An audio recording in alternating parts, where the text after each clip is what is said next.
যেমন ইতিহাসের তারিখের মধ্যে পাওয়া যায় হযরতে মুসা আলাইহিস সালামের জমানাতে এক যুবক ছিল যে কিনা ক্ষমতার জোরে বড় অন্যায় করেছে, বড় পাপ করেছে, অত্যাচার করেছে। এমন কিনা দেখা যায় প্রতিদিন একটা একটা করে নারীকে তার বিছানাতে সে নিয়ে আসতো। এরকম অসভ্যতা কাজও করেছে। প্রতিদিনের না একদিন সে বাজারে গেছে, বাজার থেকে এক গরিব ঘরের কন্যাকে নারীকে খরিদ করে নিয়ে এসেছে। তৎকালীন সময়ে 60 দিরহাম টাকা দিয়ে খরিদ করে নিয়ে এসেছে। এই নিয়ে আসার পরে যখন রাত্রি তার খাস কামরাতে যেতে লেগেছে, ওই সময় যুবকটা দেখতে লেগেছে ওই নারীটা এমন করে থরথর করে কাঁপে আর চোখ ভরা পানি কাঁদতে লেগেছে। এই যুবকটা বলতে লেগেছে, কেন আপনি কাঁদতে লেগেছেন? আপনি তো আমার থেকে অর্থ নিয়ে খুশি মনে এসেছে, আজ আপনি কেন কাঁদছেন? ওই কন্যা নারীটা বলতে লেগেছে, এ যুবক রে, আমি কোনো খারাপ চরিত্রহীন নারী নয়, অভাবের জ্বালা কয়েক মাস ধরে রাস্তা খুশি বিপদ থেকে বাঁচার কোনো উপায় না পেয়ে আজকে তুমি আমাকে অর্থ দিয়ে খরিদ করে এনেছো। কিন্তু পাপের কাছে যখন আগিয়ে এসেছি আমার আল্লাহ পাকের কথা মনে পড়েছে, আমার আল্লাহর ভয়েতে আমি কাঁদতেছি ও কাঁপতেছি।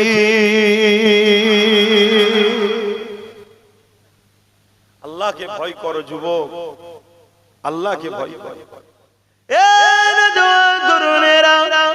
এই যুবকটা যখন ওই মেয়েটার মুখ থেকে, ওই বান্দির মুখ থেকে যখন এই খবরটা শুনলো, আল্লাহর ভয়ে সে কাঁপতেছে, আল্লাহর ভয়ে সে কাঁদতেছে। এই যুবকটার মধ্যে একটা অনুশোচনা তৈরি হলো, আরে আমি এত ধনী, আল্লাহ আমাকে এত অর্থ দিয়েছে, এত কিছু দিয়েছে, এরপরও আমার উচিত আল্লাহকে বেশি ভালোবাসা, এরপরও উচিত আল্লাহ সঙ্গে মহাব্বত বেশি করা, তা না করে আমি আল্লাহ নাফরমানি করে বেড়াই। আর এই মেয়েটা এত গরিব হওয়ার পরও আমার আল্লাহকে কত ভালোবাসে, আমার আল্লাহকে কত ভয় করে, সে কিনা কোনোদিন পাপ করেনি, না ছাড়ে এসেছে, এরপরও সে কাঁদতে লেগেছে। এই দৃশ্য দেখে যুবকটার মধ্যে পরিবর্তন এসে গেছে। ওই যুবকটা ওই মেয়েটাকে বলতে লাগলো, এ মহিলা, আজ থেকে আমি তোমাকে বোন বলে সম্বোধন করলাম, তোমাকে আর অর্থ ফিরিয়ে দিতে হবে না, আমি তোমার সঙ্গে কোনো পাপ কাজে লিপ্ত হব না। তবে হ্যাঁ, একটা কথা বলবো, আমি তোমাকে সাক্ষী রেখে তওবা করতে চাই, আমি জনমের মতো পরিবর্তন হতে চাই, আর কোনোদিন শরাব পান করব না, আর কোনোদিন নোংরা কাজ করব না। এ আল্লাহর বান্দি রে, তুমি আমার জন্য সাক্ষী থেকে যাও। ওই মেয়েটার সামনে সাক্ষী রেখে ওই যুবকটা তওবা করে নিল। আল্লাহর বান্দিটা চলে গেল। এই যুবকটা রাত্রে কান্না শুরু করলো, ও রব্বি আল্লাহ, কত অন্যায় করেছি, কত ভুল করেছি, কত পাপ করেছি, আজ আমি তওবা করলাম, আপনি কি আমাকে ক্ষমা করে দেবেন, মাফ করে দেবেন? এইভাবে কাঁদতে কাঁদতে কাঁদতে কাঁদতে গভীর রাত হয়ে গেছে। আরে ছেলেটা কাঁদতে কাঁদতে কখন বিছানাতে পিঠ দিয়ে শুয়ে পড়েছে। সূর্য উঠেছে, লোকেরা সবাই উঠতে লেগেছে, সূর্য উঠেছে, লোকেরা সব প্রতিবেশীরা উঠতে লেগেছে, সবাই ওই বাড়ির দিকে তাকিয়ে রয়েছে। সবাই জানে গ্রামের এই ঘরের যুবকটা বড় ক্ষমতাশালী, বড় অর্থশালী, বড় নোংরা ছেলের বিরুদ্ধে কেউ কিছু বলতে পারে না। তাই সবাই অপেক্ষা রয়েছে, না জানি আজকে আবার কোন মহিলা সর্বনাশ করলো। কিন্তু ঘরের দরজার গোড়ায় যারা আগিয়ে এসে যাবার পথে দেখতে লেগেছে, ঘরের দরজায় গায়েবী ভাবে লেখা হয়ে গেছে, গত রাত্রে যুবকটা আল্লাহ পাকের কাছে তওবা করে নিয়েছে। আর আমার আল্লাহ তওবাকারীকে বড় পছন্দ করে, আমার আল্লাহ এর গুনাহ মাফ করে দিয়েছে। এর জানাজা যারাই মরবে আমার আল্লাহ পাক তাদেরও গুনাহ মাফ করে দেবে। অর্থাৎ ওই যে কাঁদতে কাঁদতে ঘুমিয়েছে, ওই ঘুমটা ঘুম আর ছিল না, ওই ঘুমটা যুবকের জন্য মওত হলো। ওই যুবকটা কত সৌভাগ্যবান, মরণের আগে তওবা করে নিল, আল্লাহ তাকে মাফ করে দিল। আমি কখন মরবো আমি জানি, বলো, আপনারা জানেন আপনি কখন মরবেন কেউ জানে? কালকের অপেক্ষা নয়, আজকেই তওবা করুন। আসর থেকে নামাজ আর কাজা নয়, আজকেই তওবা করুন যে আর কখনো খারাপ রাস্তায় নয়। যদিও হয়ে যায় সঙ্গে সঙ্গে আবার তওবা করুন। শুনছেন তো? আবার যদি তওবা করার পরে আবার হয়ে যায় আবার তওবা করুন। কিন্তু তওবার সময় নিয়তটা যেন পাকা থাকে, কেন আল্লাহ অন্তরের খবর জানে। শুনছো তো ভাইরা? আল্লাহ অন্তরের খবর জানে। রাসূল পাক সাল্লাল্লাহু আলাইহি ওয়াসাল্লামকে সাহাবারা জিজ্ঞেস করছেন, হুজুর যদি তওবা করে আবার যদি পাপ করে আবার যদি তওবা করে কতবার? আল্লাহর নবী বললেন, যতবার তওবা করবে বান্দা আল্লাহ পাক ততবার ক্ষমা করবে। জোরে বলুন সুবহানাল্লাহ। কত দয়ালু আল্লাহ! সেই আল্লাহ ছেড়ে দিয়ে যুবক আমরা দূরে আছি। তবে বাপেদের মায়েদের যুবকদের বলে দিয়ে যায়, দুনিয়াতে আল্লাহ পাক ছাড় দিয়েছে ছেড়ে কিন্তু দেয়নি। একটা দিন আল্লাহ পাক তোমাকে আমাকে উঠাবে, ওই দিনটা হবে ময়দানে মাশর। যে দিনে আল্লাহ পাক জিবরাইল আলাইহিস সালামকে বলবে, এ জিবরাইল আমার জাহান্নামকে নিয়ে এসে আমার আরশের পাশে বেঁধে দাও। হযরত জিবরাইল আলাইহিস সালাম চলে যাবে, জাহান্নামকে নিয়ে এসে আরশের পাশে বেঁধে দেবে। ৭০,০০০ জিনজিল দিয়ে আল্লাহ পাকের জাহান্নামকে বাঁধা হবে। এক একটা জিনজিলে ৭০,০০০ করে ফেরেশতা ধরে রাখবে, তথাপিও জাহান্নামকে ধরে রাখতে পারবে না। জাহান্নাম লম্বা লম্বা জিহ্বা করে গুনাহগার উম্মতিদেরকে ধরতে যাবে। এ যুবকের এই দিনটা তো কঠিন দিন হবে, যে দিনেতে বাপ নিজের ছেলেকে জমিনে শুইয়ে তার বুকের উপরে পা দিয়ে দাঁড়িয়ে যাবে।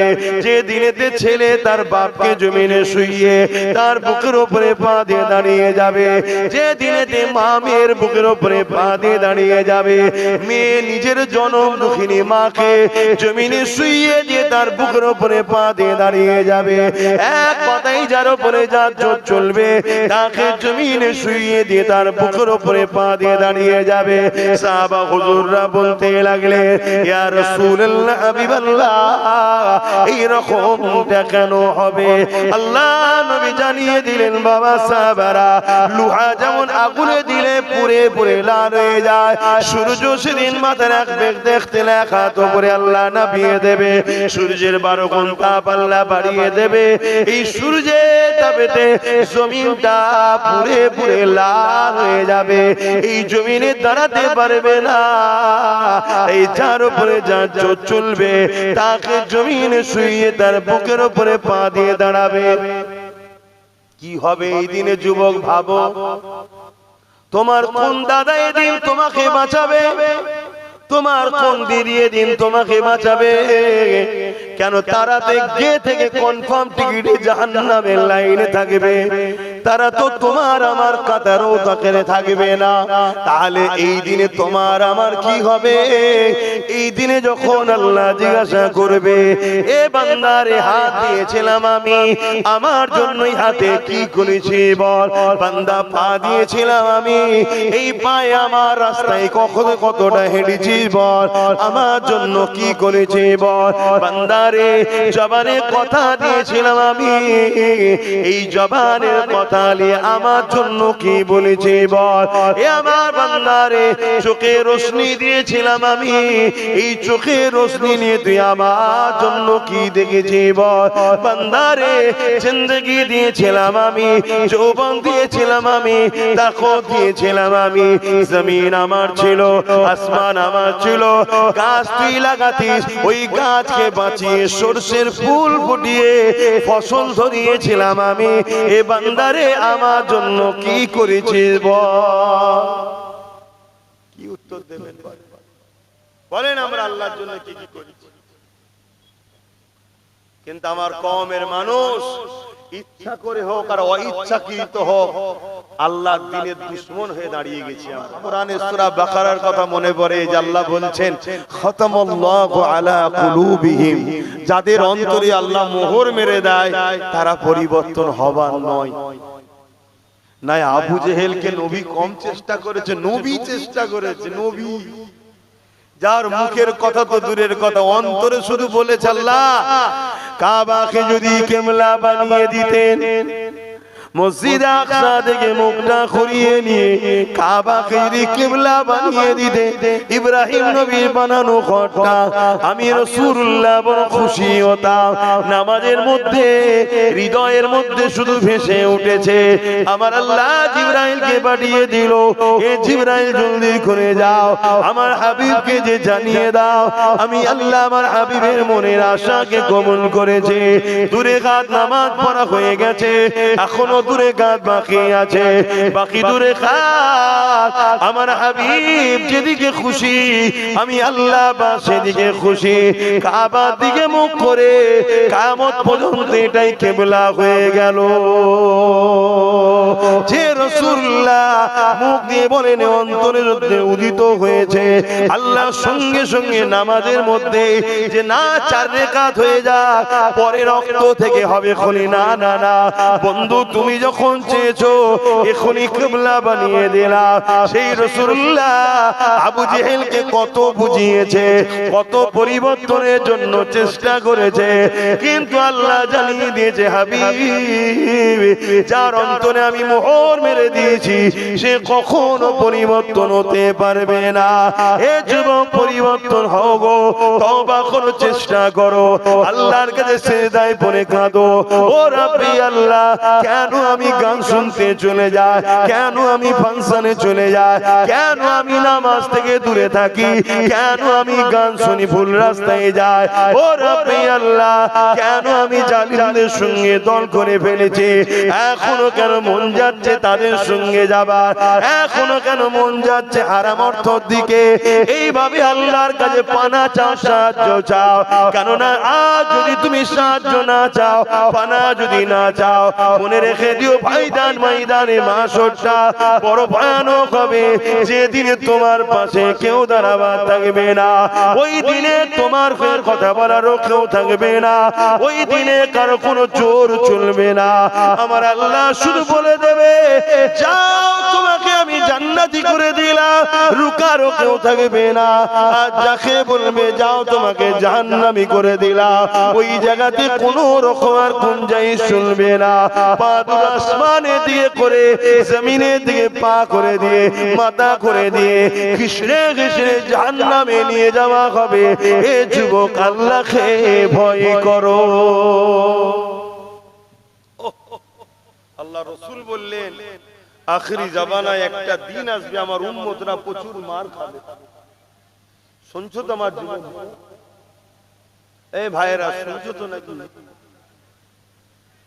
আল্লাহ নবী বললেন একটা সময় আসবে আখিরি জামানায় আমার উম্মতরা প্রচুর মার খাবে।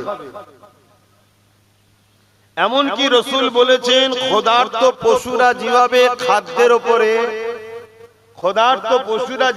খাদ্যের উপরে ঝাঁপিয়ে পড়ে, আমার উম্মতের উপরে একদল মানবরূপী পশুরা ঝাঁপিয়ে পড়বে। আজকে বিভিন্ন জায়গায় মব লিঞ্চিং করে আমাদেরকে হত্যা করা হচ্ছে না? কথা বলেন হচ্ছে না? হয়নি? কন্টিনিউ হচ্ছে, রোজ হচ্ছে। আরে মিডিয়ায় তো খুব কম আছে, এর থেকে আরো হাজারো গুণ হচ্ছে। যেগুলো আমরা মিডিয়ায় দেখছি এটা তো খুব কম, এর থেকে আরো হাজারো গুণ মেরে মেরে মেরে ফেলে সব মেরে ফেলছে। আর যারা মারছে তাদের পিছনে শাসকদের হাত আছে। শাসক বলছে চিন্তা করিস না, খুব যদি বড় আন্দোলন হয় তোকে ধরে কোন রকম নিয়ে আসবো, শুধু আন্দোলনটাকে ট্যাকেল করার জন্য হালকা ধারা দেবো, টুক করে বেরিয়ে চলে যাবে, আবার কি মারবি? শুনছেন তো নাকি? কিছুদিন আগে দেখলেন না আমারই বাংলাতে ওই কে যেন প্যাটিস নাকি বিক্রি করতে গিয়ে মার খেলো? দেখেছেন তো নাকি? তবে মার খাওয়ার কপালও করেছি আমরা, কি করা যাবে। তো মার খেলো, খাবার পরে একটা চারিদিকে ঝড় উঠেছে, নিন্দার ঝড়, নিন্দার ঝড়। মমতা দেখছে রে মোল্লা দত দিদি না কেস দি না ধুরি, তাহলে তোমার ভোটটা চলে যাবে। আবার ওপরে ফোন করলো, হ্যালো একটু দেখাবার মতো করে ধরতে হবে, বুঝলেন? না হয় মুসলমান জেগে গেলে আবার আমার পাশ থেকে চলে গেলে, নওশাদের দিকে তো এমনি মুসলমান হু করে যাচ্ছে, তাহলে রুকে রাখতে পারবো না। এদের যদি রুকে না রাখি, ওরা যদি এক জায়গায় হয়ে যায় না, তোমাদের সাইজ করে ফেলবে। কথা বুঝে আসছে? একটু ধরতে হয়, তাহলে তাড়াতাড়ি ধর ধর ধর ধরে ফেললো, ধরতে দেরি বেরোতে দেরি হয়। কি ভুল বলছি? আবার জেল থেকে বেরিয়ে গেল না? আর যখনই জেল থেকে বেরিয়ে গেল, প্যাটিসওয়ালা ভাবছে এবার আমাকে মেরে ফেলবে, জানে খুন করে দেবে একদম। ওই জন্য ও বেচারিও তাড়াতাড়ি তবলা তবলি গুছিয়ে নিজের দেশের ঘরে পালিয়ে গেছে। কি বুঝছেন? আমার আওয়াজ বুঝতে পারছেন তো নাকি? আমি ওই সকল মৌলী সাহেবদের মতো নয় যারা ইসলাম মানে শুধু দাড়ি টুপি নামাজ রোজা মসজিদ মাদ্রাসা বোঝে। আমি ওই দলের লোক নয়। আমি নামাজ রোজা দাড়ি টুপি মসজিদ মাদ্রাসাও যেমন ইসলাম, তেমন অন্যায়কে মিটাবার নামও ইসলাম। আমি এই হুজুরদের দলে। কথা বুঝে আসছে নাকি? আমার নবীর মিশনটা কি ছিল? আমার নবী জালিমের বিরুদ্ধে লড়াই করে আল্লাহর জমিনে আল্লাহর সৃষ্টি মখলুক বান্দাদেরকে আজাদ করেছে। জোরে বলুন সুবহানাল্লাহ। আবার নবী নামাজও পড়েছে, সাহাবারাও পড়েছে, আমাদেরও পড়তে বলেছে। কথা কিছু বুঝে আসছে? মানে নামাজ পড়তে হবে, ওটা ব্যক্তি জীবনের কল্যাণের জন্য। আর সামাজিক কল্যাণের জন্য দুর্নীতিকে বন্ধ করতে হবে, জুলুমকে বন্ধ করতে হবে, খুনকে বন্ধ করতে হবে, রেপকে বন্ধ করতে হবে, নেশাকে বন্ধ করতে হবে। এটা কি ইসলাম নয়? কথা বলে। তো এইগুলো বন্ধ করতে গেলে ভালো ভালো রাজনীতির নেতাও দরকার আছে না? নাই? এই কথা বলছে না?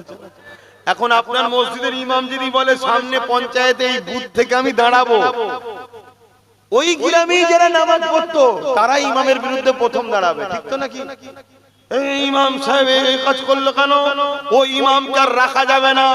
এই নামাজি গুলোকে দেখে আমার মাঝে মাঝে ভয় হয়, যদি উমর ফারুক যদি আজকে এসে বলতো আমি অর্ধেক পৃথিবী চালাই আবার নামাজ পড়বো, এই মুসল্লি গুলো উমর ফারুকের বিরুদ্ধেও লেগে যেত, ওর পিছনে নামাজ হবে না কেন? ও নেতা। কথা বুঝছেন তো নাকি? আমার কথা ভুল হয়ে গেল নাকি? তোমার গ্রামে বলো, প্রত্যেকটা গ্রামের সব থেকে স্বচ্ছ ভালো লোক কে? আমাদের মাঝে ইমাম। তো সেই ইমাম হয় কি করে? তারপরে নামাজ হবে না তো? ইমাম তো সে যে ওই গ্রামের মধ্যে সবথেকে ভিআইপি, তাই তো সেই ইমামতি করছে। তার পিছনে তবে দেখতে দেওয়া হবে। মসজিদে দাঁড়িয়ে আছে 50 জন, ওই 50 জনের মধ্যে থেকে যদি কেউ থাকে ইমামের থেকেও ভিআইপি, তাকে ইমামতি করতে হবে। শুনছেন তো নাকি? তাহলে সেই জায়গায় ইমামকে যখন আমি এত সৎ মনে করি, এত স্বচ্ছ মনে করি, এত ভালো মনে করি, তাহলে সেই ইমাম যদি বলে যে হারা আমি একটু দাঁড়াই না, তাহলে বিরোধী হয় কেন?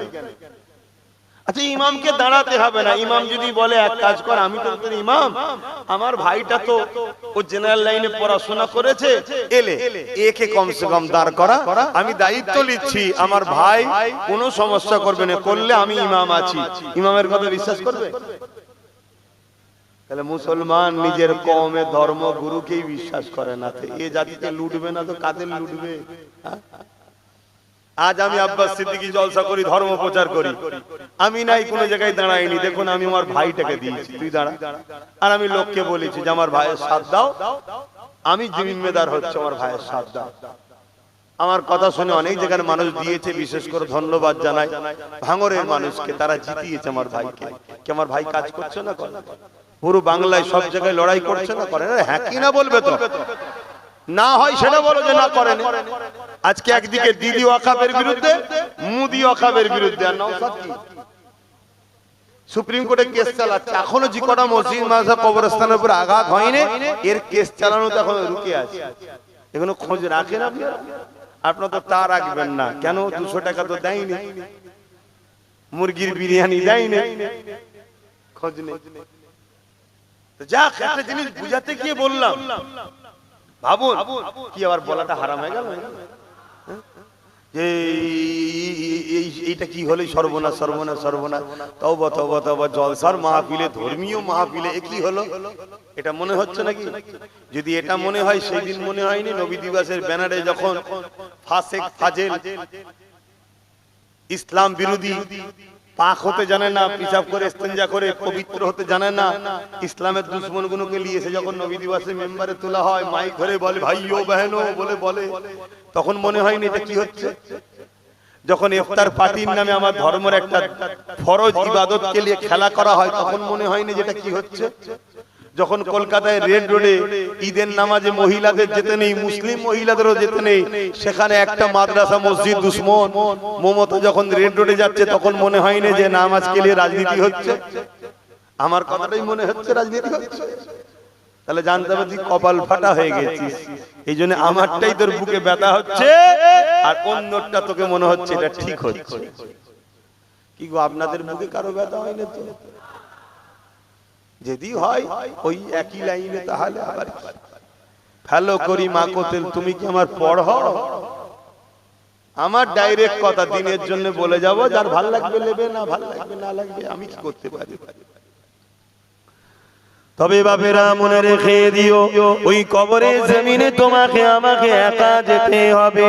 প্রতিদিন এই মাটি তোমাকে আমাকে ডাকে আর বলতে লাগে, এ মানুষ জাতিরে এত অহংকারের সঙ্গে আমার বুকের ওপর দিয়ে ঘুরে ঘুরে বেড়াচ্ছিস, জানিস আমার বুকের ভেতরে তোকে একদিন আসতে হবে। আমি কবর একা থাকার জায়গা, আমি কবর পোকামাকড়ের জায়গা, আমি কবর অন্ধকার জায়গা। এই কবরে আসার আগে তৈরি হয়ে আয়, নচে তোর এখানে কিন্তু বড় কঠিন মুসিবতে পড়বি। এ যুবকেরা, তরুণেরা, বাপেরা, এখানে এতগুলো বাপ ভাই বসে আছে, মা বোনেরা দূরে দূরে আছে, কেউ কি বলতে পারবেন কালকে তো দূরের কথা, আজকে সূর্য ডুবার আগে আপনার জিন্দগিটাও ডুবে যেতে পারে। কবর প্রতিদিন তো আমাদেরকে ডাকছে, সেই কবরের কথা কি আমরা ভাবি? অথচ আল্লাহ পাক কোরআনের মধ্যে বললেন, ওয়াল তানজুরু নাফসুম মা কদ্দামাত লিগাদ, প্রতিটা নফসের উচিত পরকালে বেশি বেশি করে ভাবা কি হবে আমার পরকালে। এই দুনিয়ার জিন্দেগি তো আসল জিন্দেগি নয়, আসল জিন্দেগির জন্য তো দুনিয়ার জিন্দেগিতে পরীক্ষা দিবার জন্য এসেছি। আসল জিন্দেগি যে জায়গায়, ওখানে দুটো জায়গা আছে, একটা হলো চিরশান্তির আর একটা হলো চির কষ্টের। যেমন যৌবনে যদি তুমি আমি মেহনত করে নি, তাহলে দুনিয়ার জমিনে তুমি আমি প্রতিষ্ঠিত হয়ে যাব। আর যদি যৌবনের সময় পড়াশোনা না করে খেলাধুলা করে যদি 20-30 বছর কাটিয়ে দিই, তাহলে কিন্তু পরবর্তী জীবনটা তোমার আমার বেকার হয়ে যাবে। এই দুনিয়াবি জিন্দেগিতে তুমি আমি যদি একটু কষ্ট করতে পারি, আসল জায়গা পরকালে, ওখানে তুমি আমি শান্তি পেয়ে যাব। আর এখানে যদি তুমি আমি আনন্দ ফুর্তির মধ্যে কাটিয়ে দিই, তাহলে আখিরাত তোমার আমার বরবাদ হয়ে যাবে। হে নওজওয়ানেরা, তরুণেরা, হে নবী পাকের প্রেমিকেরা, এরপরও বলে যে আল্লাহ তওবাকারীকে বড় পছন্দ করে। যারা অন্যায় করে ফেলেছে, যারা ভুল করে ফেলেছে, যারা অন্যায় হয়ে গেছে, ভুল খাতা হয়ে গেছে, এখনো সময় আছে, তওবা করে না। বাকি জিন্দেগিটা আমার রাসূলুল্লাহ দ্বীন ইসলামের পাহারাদার হয়ে কাটার, বাকি জিন্দেগিটা আমার রাসূলুল্লাহর হয়ে গোলামি করে কাটার, বাকি জিন্দেগিটা যিনি দিয়েছে তিনার দাসত্ব করে কাটার। এ যুবকেরা, তরুণেরা, বাপেরা, আখিরাত বড় ভয়ানক হবে। তওবা করে নাও, তওবা করে নাও, আল্লাহ তওবাকারীকে বড় পছন্দ করে। আল্লাহ পাকের কাছে ক্ষমাটা আছে। একটা নবী আলাইহিস সালামকে আল্লাহ পরীক্ষা নিয়েছে,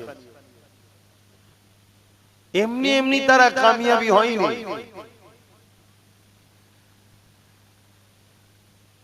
সাহাবা হুজুরদেরকেও পরীক্ষা নিয়েছে। জিনাকে না বানালে কিছুই বানাতেন না, জিনাকে না বানালে হযরত আব্দুল্লাহ হুজুরকেও বানাতেন না। মায়ের পেটে থাকাকালীন বাপ আব্দুল্লাহ হুজুরকে ডেকে নিল। দুনিয়ায় এসে কোনোদিন বাপের মহব্বত পেল না। কি কঠিন পরীক্ষা আমার রাসূলকে আল্লাহ নিয়েছে।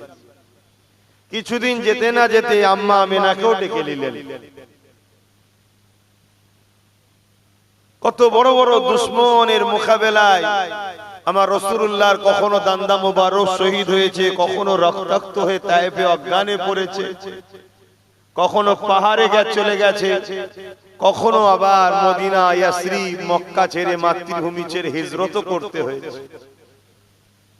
দুনিয়াকে আল্লাহ দেখাচ্ছে যে আমার বন্ধু তোমাদের জন্য মডেল, আমার বন্ধু আমার ভালোবাসায় কি স্যাক্রিফাইস করছে দেখো, কত ত্যাগ স্বীকার করছে দেখো। আর তুমি কে তাহলে? তুমি কি ভাবছো আমি এমনি এমনি জান্নাত চলে যাব? যার জন্য জান্নাত বানালাম, যার জন্য কায়নাত বানালাম, সে আমার প্রেমে কি কুরবানি দিচ্ছে দেখো। আর তুমি আব্বাস সিদ্দিকী দাদা হুজুরের আওলাদ হয়ে নবীর খানদান হয়ে মনে করেছে এমনি এমনি জান্নাত চলে যাবে? তুমি 5 ওয়াক্ত নামাজ পড়ে একটু মুখে দাড়ি মাথায় টুপি দিয়ে একটু তাসবিহ তাহলিল পড়ে মনে করছো আমি জান্নাত চলে যাব? তাহলে ইমামে হোসাইন কারবালায় কি করতে গিয়েছিল? নামাজ পড়তো না, তাসবিহ ছিল না, হজ ছিল না। আমার আল্লাহ বলছেন আমি যাকে যত ভালোবাসি তাকে তত কঠিন পরীক্ষা নিই। সাহাবা হুজুররা কখনো কখনো কাঁদতেন নবীর দরবারে, হুজুর আমাদের বড় ভয় লাগছে, আল্লাহ কি আমাদের উপরে নারাজ হয়ে গেলেন? আল্লাহ কি আমাদের উপরে বেজার হয়ে গেলেন? আল্লাহ নবী বলতেন কেন? হুজুর অনেক দিন হয়ে গেল কোনো বিপদ আসেনি আমাদের উপরে। ভাবছেন আমি কি বলছি? কোনো মুসিবত আসেনি, কোনো পরীক্ষা আসেনি, বড় আরামে আছি হুজুর। আমাদের বড় ভয় হচ্ছে আল্লাহ কি নারাজ হয়ে গেল? আর আমরা সবাই চাই একটু আরামের জন্য। আর সাহাবা হুজুররা কদিন যদি একটু আরাম পায় অমনি রাসূলুল্লাহর কাছে গিয়ে কাঁদে আর বলে হুজুর আমরা কি ভুল করলাম? আল্লাহ কি নারাজ হয়ে গেলেন? আমাদেরকে কি অপছন্দ করে নিলেন? হায় রে জিন্দেগি, এটা তো পরীক্ষার জায়গা, এটা তো পরীক্ষার সেন্টার দুনিয়া। এখানে আপনি যদি ভালো ভাবে পরীক্ষা দিতে পারেন রেজাল্ট আউট হবে। সুম্মা নুফিকা উখরা ফাইযা হুম কিয়ামুন ইয়ানজিরুন। ময়দানে মাশর যেদিন সবাইকে উঠানো হবে সেই দিন রেজাল্ট আউট হবে। যারা নেক আমল করেছে তাদেরকে ডান হাতে দেওয়া হবে, যারা বদ আমল করেছে বুকের ভেতর দিয়ে হাত ঢুকিয়ে পিছনে বার করে বাঁ হাতে দেওয়া হবে। যে দিনটা কত কঠিন হবে। আজ আব্বাস সিদ্দিকী বুঝাচ্ছে, উলামারা বুঝাচ্ছে, তবে হক উলামা, উলামাদের মধ্যে আবার দুটো শ্রেণী আছে, একটা খায়রুল উলামা, একটা শাররুল উলামা। যে উলামা কথা বলবে আল্লাহর রাসূলের জন্য সে হলো খায়রুল উলামা। আর যে উলামা ইলম শিক্ষা করে দুনিয়ার তাগুতি শক্তির পক্ষে দালালি করবে সে হলো দুনিয়াদার উলামা। খায়রুল উলামাদেরকে আল্লাহ এত শান দিয়েছে, হাক্কানি উলামা যারা, যাদের মধ্যে আলে ইলম ও ইলমানে দুটো ইলম আছে, তাদেরকে আল্লাহ এত শানওয়ালা করেছে কোন কবরবাসীর পাশ দিয়ে যদি যায় আর কবরে যদি আযাব হয় এই চলে যাবে হেঁটে 40 দিন গোরের আযাবকে আল্লাহ maaf করে দেবে। জোরে বলুন সুবহানাল্লাহ।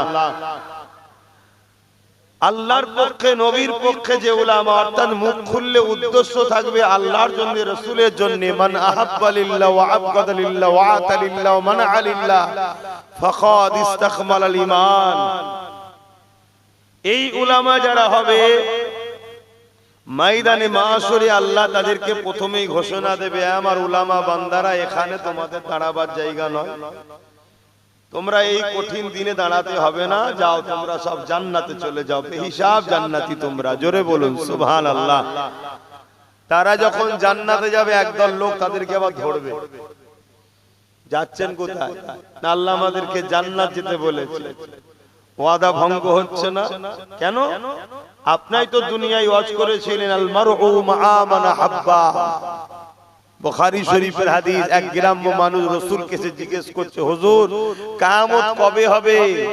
আল্লাহ নবী বলছেন মাআদাত লাহা, এই ছেলে কিয়ামতের জন্য কি করেছো? فقام عادت لها كثير صلاه وصيام يا رسول الله বেশি বেশি নামাজ রোজা করতে পারিনি, ইল্লা তবে আন ইউহিব্বুল্লাহ ওয়া রাসূলুহু, আল্লাহ ও রাসূলকে অন্তর থেকে ভালোবাসি। জোরে বলুন সুবহানাল্লাহ। আল্লাহ নবী বলেছিলেন আল মারউ মা মান হাব্বা, দুনিয়ায় যে যাকে ভালোবাসবে পরকালে সে তার সঙ্গে জান্নাতে যাবে। জোরে বলুন সুবহানাল্লাহ। আপনারা উলামার এই হাদিস শোনাতেন, আমিও শোনালাম এখন। আজকে আমাদেরকে বাদ দিয়ে যাচ্ছেন কেন? আমরা তো আপনাদের ভালোবাসতাম, প্যার করতাম। আপনারা যেখানে আসতেন আমরা খাওয়া দাওয়া ছেড়ে দিয়ে জড়ো হতাম, আপনাদের তাকবীর দিতাম, আপনাদের জন্য কি না করেছি। আপনাদের বিষয়ে কথা বললে মারপিটও করে ফেলেছি। কেন? আপনারা আল্লাহ ও রাসূলের পক্ষে ছিলেন তাই। আজকে আপনারা জান্নাতে যাচ্ছেন, আমাদেরকে বাদ দিয়ে যাচ্ছেন কেন? আপনারা তো বলেছিলেন দুনিয়ায় যে যাকে ভালোবাসবে পরকালে তার সঙ্গে থাকবে। তা আমরা ভালোবাসি তো, আপনারা আমাদেরকে নিয়ে যাবেন না কেন? শুনছেন তো আপনারা? এ যুবক, কাদেরকে ভালোবাসতে হয় দেখো, কাদের সঙ্গে উঠা বসা করা দরকার দেখো, কাদের সঙ্গে বন্ধুত্ব করতে হয় দেখো। আল্লাহ কোরআনে বলছি, ইয়া আইয়ুহাল্লাযীনা আমানুত্তাকুল্লাহ, হে বিশ্বাসী ঈমানদারেরা আমি আল্লাহকে ভয় কর। অকুনু মা'আস সাদিকিন, সত্যবাদীদের অনুসরণ কর, সত্যবাদীদের দলভুক্ত হ। এই সত্যবাদী কারা? আল্লাহ নিজে বলছেন, ইহদিনাস সিরাতাল মুস্তাকিম। মুস্তাকিম যারা, মুস্তাকিম কারা? মিনান নবীন। মুস্তাকিম কারা? সিরাতাল্লাযীনা আন'আমতা আলাইহিম, যাদের উপরে আল্লাহ ইনাম দিয়েছে তাদের হলো মুস্তাকিম। তাদের রাস্তাটা হলো সরল সঠিক মুস্তাকিমের রাস্তা। কাদের উপরে আল্লাহ ইনাম দিয়েছে? আল্লাহ নিজেই বলছে, মিনান নবীন ওয়াস সিদ্দিকিন ওয়াস শুহাদা ওয়াস সালিহিন। এই চার শ্রেণী হলো আমার পেয়ারা বন্ধু, এরাই হলো সঠিক রাস্তার লোক। এদের সঙ্গে বন্ধুত্ব করো, এদের সঙ্গে দল করো, এদের সঙ্গে উঠা বসা করো, এদের সঙ্গে আত্মীয়তা করো, এদের সঙ্গে সম্পর্ক রাখো, কেন এদের সাথেই তোমরা জান্নাতে যাবে। জোরে বলুন সুবহানাল্লাহ। আর আমার যুবকরা, কাদের সঙ্গে দল করো, কাদের সঙ্গে বন্ধুত্ব করো, কাদের সঙ্গে উঠা বসা করো। আজকে তো আমরা ডাকলেও তোমরা অনেকে আসতে চাও না। যারা এসেছো আলহামদুলিল্লাহ, বিশ্বাসে মিলাই বস্তু তর্কে বহুদূর। হতে পারে আজকের এই মজলিস যদি জান্নাতে যায় আমরা পার হয়ে যাব, তর্ক করতে যাচ্ছি না। যদি যাই, যদি যাই কামিয়াবি আছে না নাই? কিন্তু জাহান্নামে যাবে এটা তো বলতে পারবে না কেউ। কোরআনের মাহফিল কি জাহান্নামে যায়? কিন্তু যদি আজকে কবুল হয়ে যায়, বলো বলো বলো, এগুলো ভাবতে হয়। সারা জীবন আড্ডা দিলাম মেলাতে, ফাংশনে, যাত্রায়, গানেতে, জুয়াতে, ফাঁসে, ফাজেল, বেহুদা, বেনামাজি, গাঁজাখোর, মাতাল, চরিত্রহীন, জালিম, বদমাই, লুটেরাদের পিছনে তো সারা জীবনটাই কেটিয়ে দিলাম। আর পরকালে আশা করছি আল্লাহর ওলির সঙ্গে জান্নাতি হবে। এটা কি হাস্যকর নয়? তো ভাইরা আমার দেখুন না, কাতার দিচ্ছে এবারে এই দিকে, আমার দুটো বাপ ওখানে বসে আছে, কাতার এবারে এই দিকে যাবে। আচ্ছা বলুন, আমার কি আর খদ্দের লাগবে মনে হচ্ছে? তাও আমি লোকটা খুব খারাপ, লোকের পিছনে লা লাগলে আব্বাস সিদ্দিকীর মনে হয় ভাত হজম হয় না। কি সমস্যা দেখুন, ওই কটা বাইরে বেরিয়ে আছে, বাইরে বসে আছে কিছু কটা। এটা চক্ষু লজ্জাও লাগে যে আমাদের ভাই আমাদেরকে ডাকছে, এসে আর নাই পালিয়ে যায়। আমি শুনেছি এক কান কাটা হলে নাকি বাজারে এক সাইড দিয়ে যায়, আর দু কান কাটা হলে বাজারের ভেতর দিয়ে যায়। কান কাটা দেখে এখনো বসে আছে। তোমাদের কি খবর? ধান তুলবে নাকি? কি গো, আমার কথা খারাপ লাগছে? হায় হায়, ভালো দুনিয়া নেই এখন, ভালোর ভাত নেই। কেড়ে নেবে, মেরে নেবে, বন্দুক দেখাবে, বোম দেখাবে, তারাই এখন নেতা। বড় বড় সব ডক্টর, বড় বড় এমবিবিএস, বড় বড় শিক্ষিত লোক দাঁড়ালে ভোট পাচ্ছে না।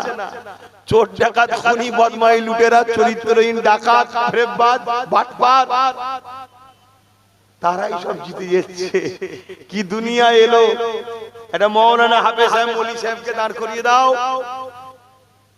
কি ফতোয়া চলবে বাপরে বাপ। আর 3-4টে মার্ডার কেসের আসামি, কোনো ফতোয়া নেই। কি সমাজে ঘটছে না ঘটেনি?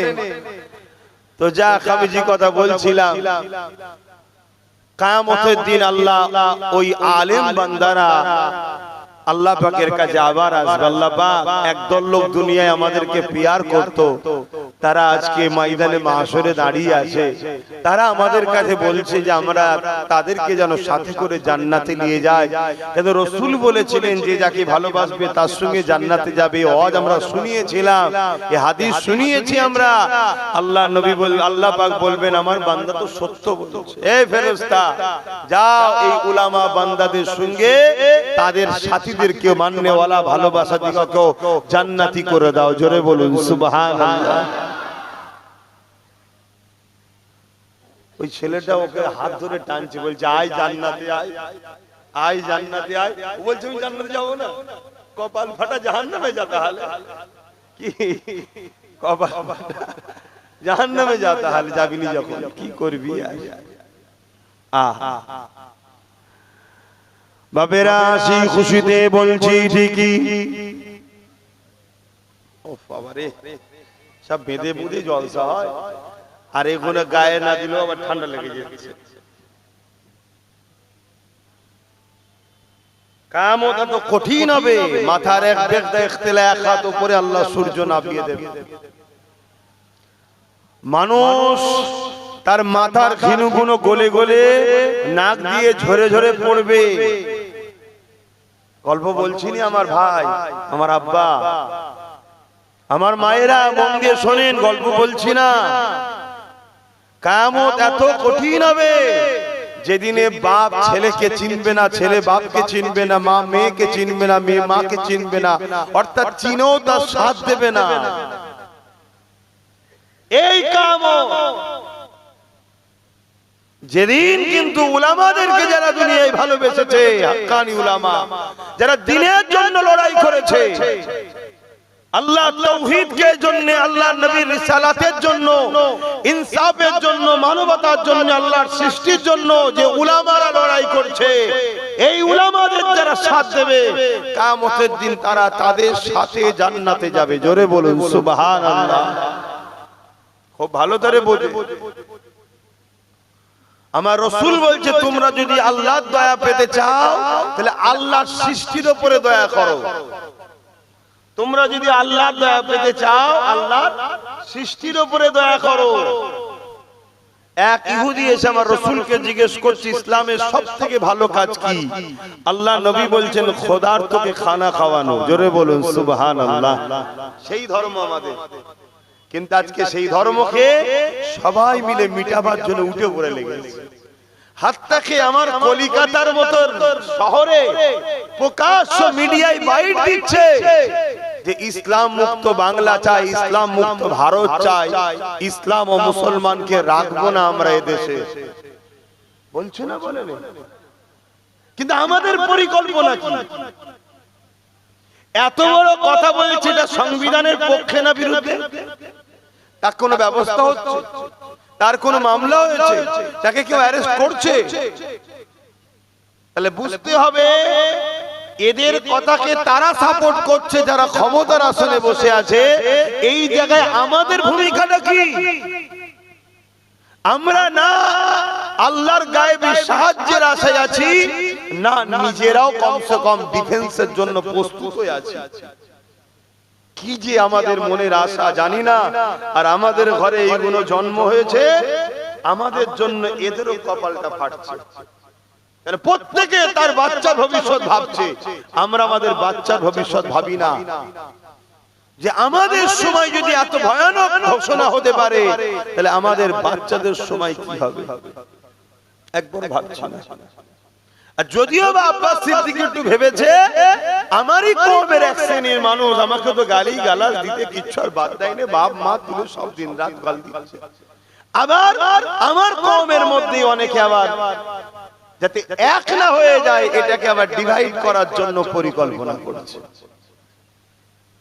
চলো আল্লাহর খুশির জন্য চেষ্টা করছি, বাকিটা আল্লাহর ফায়সালা। ভাইরা আমার, সঙ্গে খুব সময় কম, এখনই নামাজ পড়তে হবে। যে কথা বলছিলাম, অ্যাকচুয়ালি হুজুর পাক সাল্লাল্লাহু আলাইহি সাল্লামের হাদিস পাক মুসলিম শরীফের হাদিস, আল্লাহ রাসূল বলছেন যে অন্যায় দেখলে হাত দিয়ে রুখে দাও, অন্যায় দেখলে হাত দিয়ে রুখে দাও। যদি হাতে রুখতে না পারো, মুখ দিয়ে অন্যায়ের প্রতিবাদ করো। যদি মুখ দিয়ে প্রতিবাদ করতে না পারো, অন্তর থেকে ঘৃণা করে দূরে সরে যাও। আর অন্তর থেকে ঘৃণা করে দূরে সরে যারা যায়, এদেরও ঈমান আছে, কিন্তু ঈমান দুর্বল। ঈমান কি? দুর্বল। তাহলে অন্যায় দেখলে প্রথম নম্বর ঈমানের স্তর, হাত দিয়ে রুখতে হবে। যদি হাত দিয়ে রুখতে না পারো, মুখ দিয়ে প্রতিবাদ করতে হবে। মুখ দিয়ে প্রতিবাদী করতে না পারো, কমসে কম অন্তর থেকে ঘৃণা করে দূরে সরে যাও। এই তিনটের মধ্যে কোনো গুণ যদি তার মধ্যে না থাকে, উপরন্তু সে অন্যায়কে সহযোগিতা করছে, সাপোর্ট করছে, তার মধ্যে ঈমান থাকবে না। কথা মাথায় ঢুকছে? অপরাধী শরীফ মিসকাত শরীফের হাদিস, আল্লাহ রাসূল বলছেন, কেউ জালিম জানার পরেও যদি তুমি তাকে শক্তিশালী করতে চাও, তাহলে তুমি ইসলাম থেকে বেরিয়ে যাবে। যে ইসলাম থেকে বেরিয়ে যাবে, তার ঈমান থাকে। তাহলে প্রথম নম্বর হাদিসটা কি? অন্যায় দেখলে হাত দিয়ে, একটু বলুন বলুন তাড়াতাড়ি বলুন। যদি হাতে রুখতে না পারেন, মুখ দিয়ে প্রতিবাদ। আর যদি মুখ দিয়ে প্রতিবাদ না করতে পারেন, অন্তর থেকে ঘৃণা করে দূরে সরে যাও। বলুন, মসজিদ, মাদ্রাসা, কবরস্থান, ঈদগাহ, খানকার বিরোধী করা, বিটিয়ে দিবা, ষড়যন্ত্র করা, এটা নাই না অন্যায়? কেন্দ্র সরকার এই ষড়যন্ত্র করছে না করে নাই না অন্যায়? তাহলে অন্যায় যখন হাত দিয়ে রুখতে হবে। যদি হাত দিয়ে রুখতে না পারো, মুখ দিয়ে প্রতিবাদ। যদি মুখ দিয়ে প্রতিবাদ না করতে পারো, অন্তর থেকে ঘৃণা করতে হবে। তা না করে কোনো মুসলমান যদি কেন্দ্র সরকারকে ভোট দেয়, তার ঈমান আছে? এটা আমি প্রথম বলেছি বক্তব্য, সেটা দেয়নি। কেন দেয়নি? আমাকে তো অনেকে প্রমাণ করতে চাইছে আমি বিজেপির লোক, শুনছো তো নাকি? আর মমতা হলো আল্লাহওয়ালা লোক, আমি হলাম বিজেপি।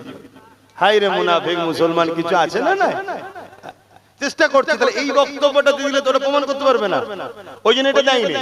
তার পরেরটা দিয়েছে। কি দিয়েছে? তাহলে প্রথমে এর বিরোধী বলেছি যে অন্যায় করছে, এদিকে ভোট দেশে মুসলমানের ঈমান থাকবে না। দ্বিতীয় বলেছি সেই বিজেপির আইন, বা তখন তো দিল্লি চলে যাওয়ার কথা বলেছিল, এখন তার দিল্লি বলে না, এখন আইনটাকেই মেনে নিয়েছে। কি মেনেছে না মানে না?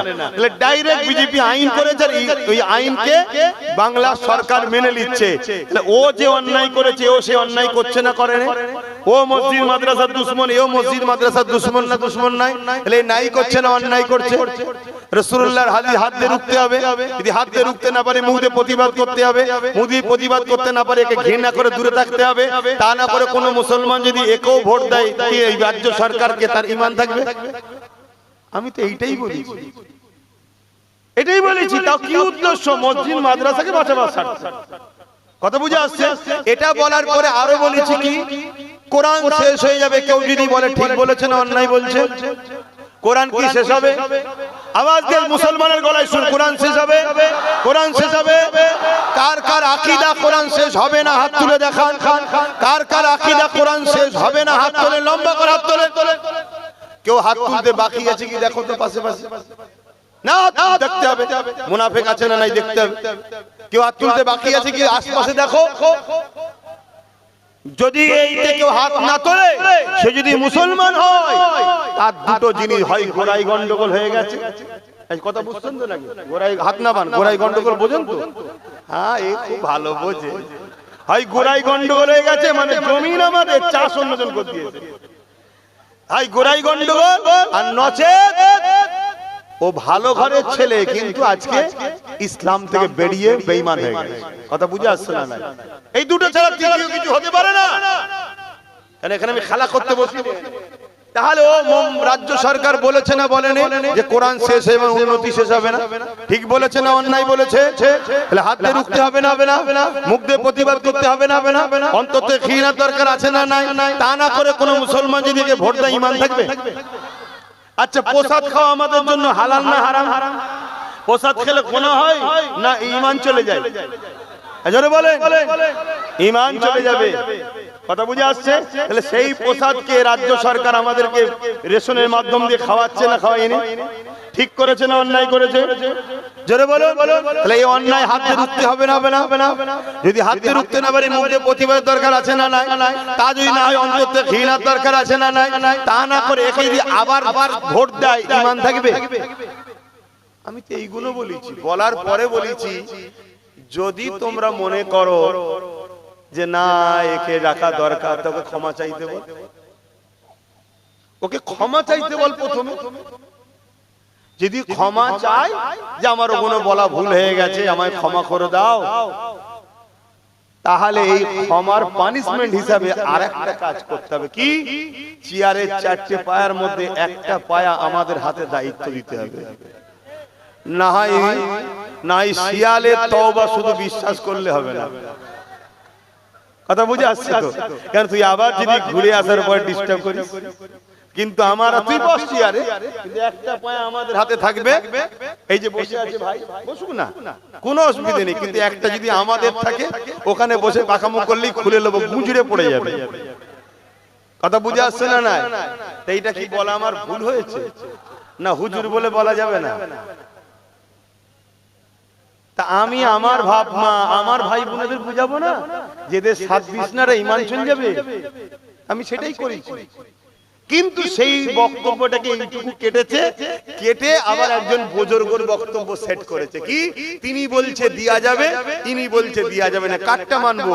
যে বুজুর্গের কথা সেট করেছে তিনি তখন বলেছে দিয়া যাবে, তখন ইনার মুখের উপরে মুখোশ ছিল, মুখোশটা ছিল 10,000 মাদ্রাসা করে দেবো, ডবল ডবল চাকরি দেবো, ফুরফুরাই রেল দেবো, 10% না কত পার্সেন্ট সংরক্ষণ দেবো।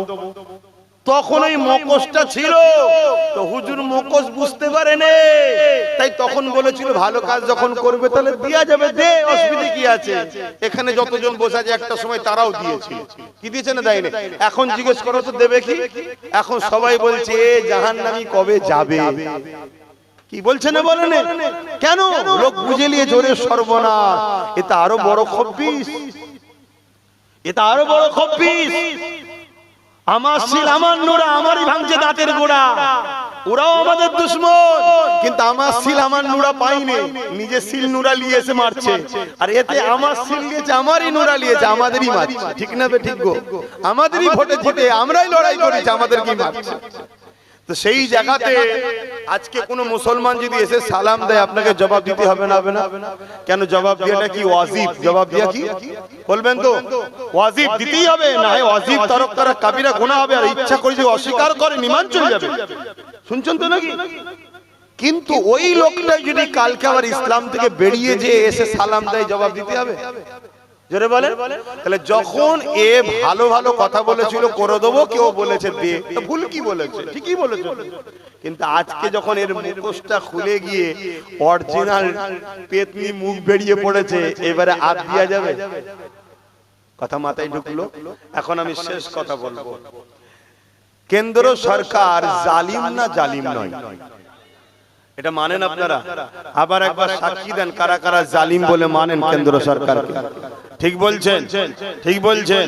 ঠিক বলছেন? হাত নাবান না, হাত নাবালে হবে না, একবার দেখতে হবে কেন্দ্র সরকারের লোক আমাদের মধ্যে আছে কিনা। হাত তুলে বলেন কারা জালিম বলে মানেন, কেন্দ্র সরকারকে জালিম বলে মানেন। এবার দেখুন তো ওর দলের লোক কেউ আমাদের মধ্যে ঢুকে আছে না, দেখতে হবে। নবীর মাহফিলে বসে, দিনের আলোচনার মাহফিলে বসে মুনাফিক চিনা দরকার আছে না? হ্যাঁ, মুনাফিকের সঙ্গে আমরা ঝগড়া করব না, কিন্তু চিনে লবো এই এমন এক গোড়াই গন্ডগোল, কি বলা দরকার আছে না? আর না হয় এটা ভাববো এমন ইসলাম থেকে বেরিয়ে গেছে, দুটোর মধ্যে একটা কি জানা দরকার আছে না? হ্যাঁ, তাহলে কেন্দ্র সরকার জালিম, তাই তো নাকি? দ্বিতীয় আর একটা কথা জিজ্ঞেস করছি, আমার রাজ্য সরকারকে আপনাদের কি মনে হয় জালিম না জালিম নয়? কারা কারা জালিম বলে মানেন হাত তোলেন। আমিও মানি জালিম, হাত লম্বা করে তোলেন যারা তুলছেন। কেন বোলডুজার দিয়ে দুর্গাপুরে রাজ্য সরকার মাদ্রাসা ভেঙেছে, জালিম না জালিম নয়? রাজ্য সরকারের বক্তব্য মাদ্রাসার ছেলেদেরকে মিড ডে মিল দেবো না, কুকুরের বাচ্চাকে মিড ডে মিল খাওয়াবো। তাহলে মাদ্রাসার ছেলেরা কুকুরের বাচ্চাদের থেকেও খারাপ। এত বড় কথা যে বলে সেই রাজ্য সরকার জালিম না জালিম নয়? এই জালিম বলে যারা মানেন, পাশে দেখেন কেউ জালিমের লোক আছে নাকি? হাত তোলেন, এমন কেউ নেই তো? হাত না বান, যদি কেউ হাত না তোলে সেগুলোকে চিনে রাখেন, ব্যাস ওই দুটোর মধ্যে একটা। শুনছেন না শোনেন না? আমার মাদ্রাসার দুশ্মন যদি তো জালিম নয়, তুই মুসলমান কে বললো? শুধু মুসলিম ধর্মের মধ্যে কলঙ্ক হয়, আমার ধর্মে এসে গেছি অন্য কেউ চাষ করে দিয়েছে, আর নাই ছিলিস ভালো ছেলে কিন্তু আজকে ধর্ম থেকে তুই বেরিয়ে গেছিস, দুটোর মধ্যে একটা, তিনটে কিছু হতে পারে না। এবারে রাসূলুল্লাহ কি বললেন মিশকাত শরীফের হাদিস, যে জুলুম করছে দেখো, জানার পরেও তুমি যদি তাকে শক্তিশালী করার জন্য সাপোর্ট করো তাহলে তার ঈমান, তাহলে কেন্দ্র সরকার জালিম, রাজ্য সরকারও জালিম, এরপরও যদি এদেরকে কেউ ভোট দেয় সেই মুসলমান থাকবে, ইসলাম থেকে বেরিয়ে যাবে। এটা আমার বাপের কথা না, রাসূলুল্লাহর কথা। আজরে বলেন, তা আমি এই কথা কোনো উম্মকে জানাবো না, আমার মা বাপ ভাই বোনেদেরকে জানাবো না, এই জানিয়ে দেওয়াতে কিছু 2 নম্বর মুসলমানদের খুব কষ্ট হচ্ছে।